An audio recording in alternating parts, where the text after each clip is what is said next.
were a competition in society and class warfare in their society. So they had the people, the Vaishyas are always like this. The Vaishyas are always profit-minded. So they're looking to see, what is a profit? What can I get out of this situation? How can I make a profit here? So they kick out the people who are more intelligent, like the Kshatriyas and the Brahmanas. Anyone who has those qualities was removed from ISKCON by political arrangements. And all that was left were the Vaishyas and the Shudras. The Shudras are the ordinary devotees, and the Vaishyas are the profit-oriented leaders. A real Kshatriya is always very responsible to the people under his charge, and he tries to give them the highest benefit.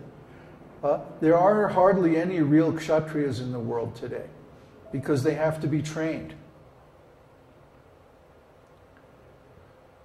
Right, Krishna Prapti. Yeah, they just wanted to profit.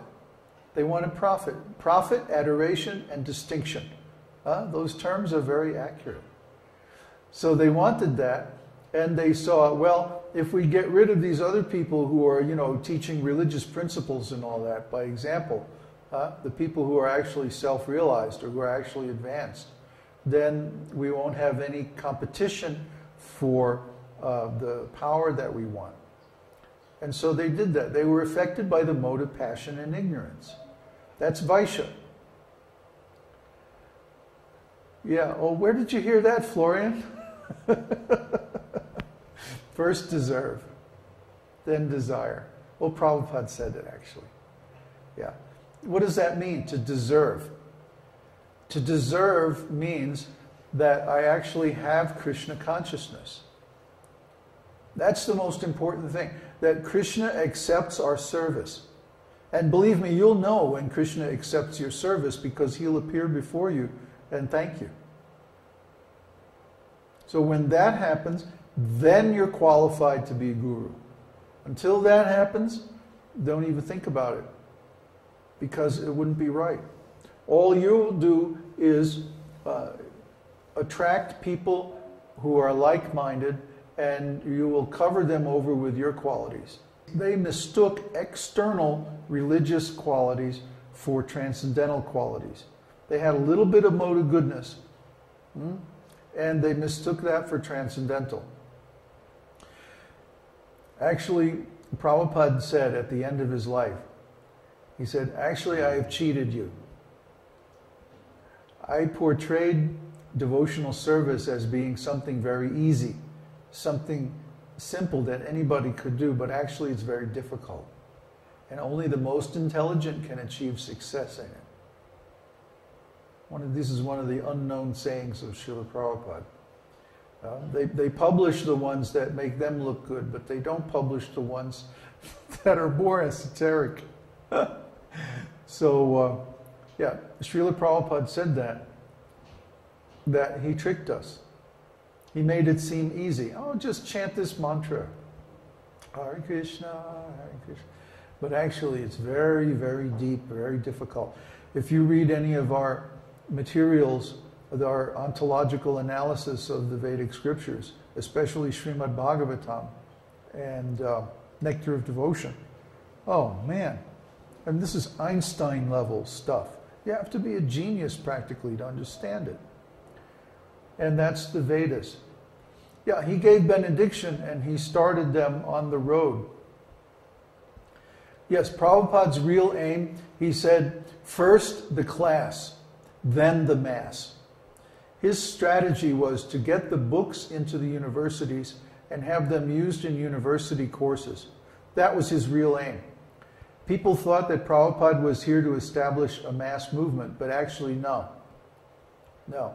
His mass movement activities were simply to make the subject of Krishna consciousness important enough that it would actually be studied by religious scholars. His real aim was to get his books in the university and to make a big enough movement that they would have to study the books because it would become their assignment. They would be obligated because he had created a big group. He knew that the group that he was creating was not transcendental and that it would fail. He knew that. He was well aware of that. That the same thing would happen as happened in Gaudiya Math in India, because that's what always happens with religious organizations. Look at history. Huh? You think Prabhupada was dummy that he didn't know what a history of religious organizations? All religious organizations degenerate like that.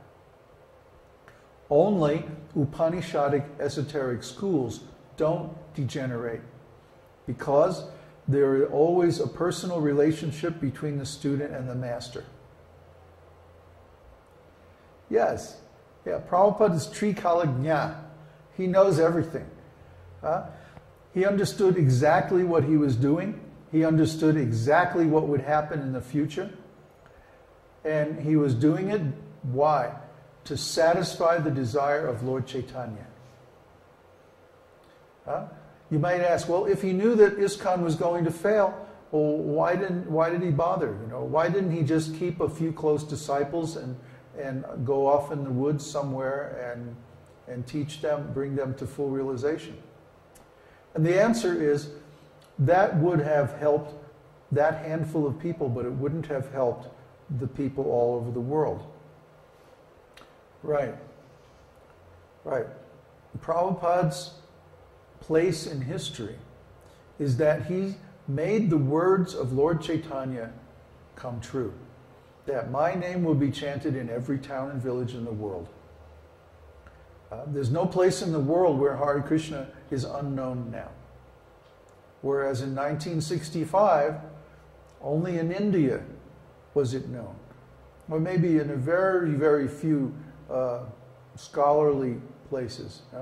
People like who had gone to India, like Ravi Shankar or the Beatles or what's his name, Allen Ginsberg, were chanting Hare Krishna. But nobody else knew about it.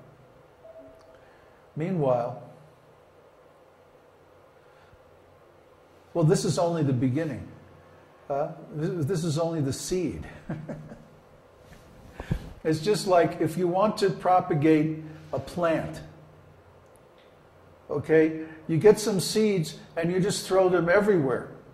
And then you see where it's going to grow. In some places it won't grow very well. But in the places where it grows nicely, you take those individuals and you breed them. The other ones you cut down. Okay, so the farmer, when he plants a new version or a new species or a new variety, he sees which individuals can adapt to the location, the climate, the weather, you know, the conditions where they're growing. The ones that adapt and bring forth good fruit, he cultivates those and breeds them and trains them. And the ones, the varieties that don't work out, he cuts them down and throws them into the fire. That's in the Bible. So that's how God works. He wants his truth to be spread all over the world. But it has to be in a form that's both appropriate to the conditions and pure to the source. So that's the significance of what we are doing. We're taking the seed that was given by Srila Prabhupada and we're cultivating it in a way that's true to its source, but appropriate to the conditions in the West. So we're using internet and we're preaching in English and we're doing so many things that adapt not the teaching itself, but the form of the school to keep the teaching pure. That was my instruction from Srila Prabhupada. When Srila Prabhupada left his body, he sent a message to me through his sister. It was quite an extensive message, actually. And he told me exactly what was going on in ISKCON. Exactly who, when, where, why, how. Everything happened. And he also revealed his strategy in very clear terms. And my instruction was to keep the teaching pure so that it can be passed on to the next generation. I had no idea how I was going to do that. It was overwhelming. And it was like too much. I wasn't ready for it. I just wanted to be off in some quiet corner somewhere chanting and studying the books. I didn't want to become, the next Acharya or anything like that. But Prabhupada gave me that instruction, so I had to do it. Well, that's amazing. He said, I saw this immediately through your YouTube insertions. That you were the next Acharya? I don't know what he's seeing, but anyway, He sees. Our vision or our mission from Srila Prabhupada was to keep the teaching or restore the teaching actually to its original purity. So first of all, I had to realize the whole thing. How can I keep the teaching pure if I haven't realized it? And then there's time and circumstance.